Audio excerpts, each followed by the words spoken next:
Dengan kedalaman rata-rata mencapai 14.000 meter, laut banyak meninggalkan ruang bagi misteri, mitos, dan segala sesuatu di antaranya. Tapi meskipun lautan merupakan bagian terbesar dari planet kita, manusia baru berhasil mengeksplorasi 5%-nya saja. Ini berarti masih 95% dari laut belum terjamah oleh manusia dan menjadikannya sebagai tempat yang penuh dengan kemisteriusan. 10 misteri temuan bawah laut ini menyimpan berbagai cerita unik dan menarik yang kadang mengejutkan bagi kita semua.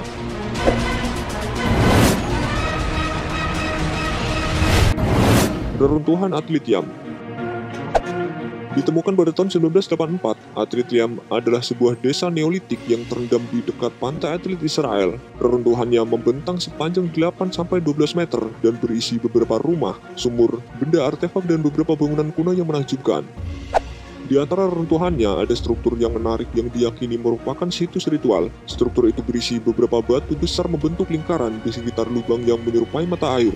Selain itu, para peneliti juga menemukan apa yang mereka yakini sebagai bekas sumur batu yang ternyata menjadi tempat membuang jenazah manusia. Black Smokers. Ventilasi hidrotermal adalah retakan di permukaan laut di mana air laut dipanaskan. Ventilasi ini umumnya melepaskan aliran air panas yang seringkali mencapai suhu hingga 370 derajat Celcius, sehingga hampir serupa dengan sumber air panas. Kadang-kadang ventilasi hidrotermal melepaskan magma yang kemudian menciptakan hembusan hitam asap bawah air. Asap hitam bawah air yang dilepaskan ventilasi ini disebut black smoker. Warna hitam pada asap itu disebabkan oleh penumpukan besi sulfida di dalam ventilasi yang ikut terlepas, meskipun ditemukan di lingkaran Arktik di suatu tempat antara Norwegia dan Greenland pada tahun 2008. Lubang hidrotermal ini bisa ditemukan di mana saja di lautan. Ngarai bawah air. Mungkin kita sedikit terpana ketika mendengar ada sungai mengalir di bawah laut. Ternyata ada hal gila lainnya yang bisa muncul di bawah lautan dalam, yaitu ngarai bawah air. Ngarai Siemcook adalah ngarai bawah laut yang terletak di suatu tempat di tengah Laut Bering, terbentang kira-kira 8.800 km kubik. Relief vertikal ngarai Siemcook diperkirakan sekitar 2,5 km dari atas Laut Bering sampai ke dasar cekungan Aleutian. Karena ukuran Siemcook yang sangat besar, kita tidak mungkin melihatnya secara keseluruhan dari dekat. Satu-satunya cara untuk melihat seluruh ngarai adalah dengan melihatnya dari luar angkasa. Atlantis di Doggerland. Mitos tentang kota Atlantis yang disebutkan oleh filsuf Yunani Plato sangat mempesona semua orang. Deskripsi Plato tentang kota ini begitu kontroversial sehingga banyak orang mencoba membuktikan keberadaannya berkali-kali meskipun tanpa hasil. Namun ada penemuan bekas kota Atlantis yang katanya mendekati kenyataan.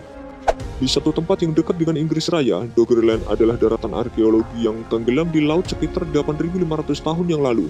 Doggerland adalah rumah bagi nenek moyang gajah saat itu, yaitu mammoth. Kemudian sekitar 6.500 sampai 6.200 sebelum Masehi, Doggerland mengalami banjir akibat naiknya permukaan laut. Fakta menarik lainnya tentang Doggerland adalah bagaimana daratan itu telah menghubungkan Britania Raya dengan benua Eropa selama periode glasial terakhir. Kembang Kutub Utara. Ekspedisi NASA di Laut Kutub Utara menemukan sesuatu di bawah laut yang membuat heran para ilmuwan, yaitu rekahan fitoplankton yang di suatu bagiannya bisa mengembang hingga 116 km. Sebelumnya fitoplankton diduga bertambah banyak hanya setelah bongkahan es meleleh pada saat musim panas, tapi sekitar 1 meter di bawah permukaan es, organisme itu menggandakan populasinya beberapa kali dalam sehari. Secara normal, di laut terbuka ketika cukup tersedia sinar matahari untuk pertumbuhan, ekspansi yang demikian memerlukan waktu 3 hari. Kembang Kutub Utara adalah yang terbesar untuk sejenisnya. Diduga terjadi penghangatan karena es yang menipis sehingga kemungkinan lebih banyak sinar matahari masuk. Kota kuno bawah laut Pavlopetri.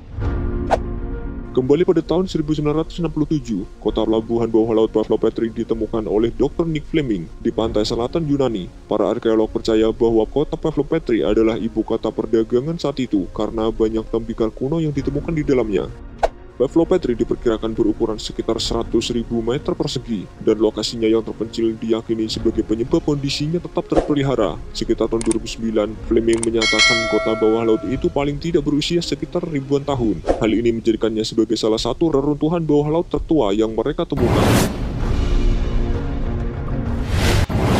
Musnahnya Laut Atlantik.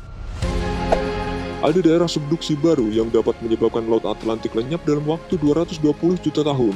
Daerah subduksi terjadi ketika suatu lempeng tektonik harus menekan ke bawah lempeng lain yang lebih ringan sambil kemudian meleleh kembali menjadi mantel.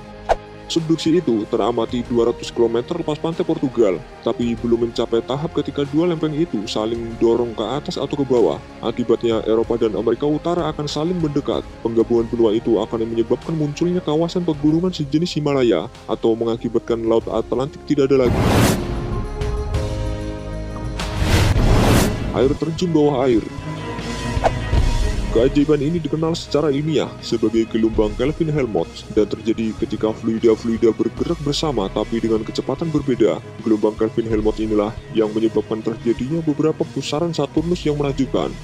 Kecepatan yang berbeda di dalam ngarai bawah laut sebagai tempat asal aliran disebabkan oleh dua arus yang saling menekan dengan kecepatan dan suhu yang bertolak belakang. Hal itu memperkuat reaksi terhadap permukaan dasar laut yang tidak rata sehingga menghasilkan gelombang-gelombang selancar. Di air terjun, para ilmuwan terkesima melihat adanya 250 gelombang yang terus-menerus saling mengikuti sehingga menjadi yang terpanjang dalam lautan. Beberapa gelombang bahkan memiliki ketinggian 100 meter. Siulan Karibia.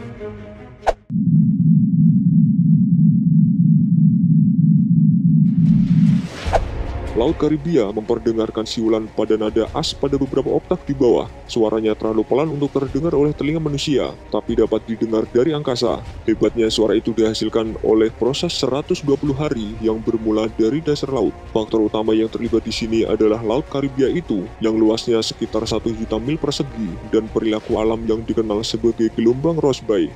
Gelombang itu muncul ketika suhu air berubah dalam beberapa tingkatan berbeda dan dipengaruhi oleh rotasi planet bumi. Gelombang itu merambat di sepanjang dasar laut, redup di sisi barat sebelum muncul lagi di perbatasan sisi timur. Proses ini dikenal sebagai lubang cacing Rossby, yang menjadi satu-satunya gelombang yang cukup lama menjadi ujung satu lagi. Dia bergetar selama 120 hari sambil menghasilkan siulan.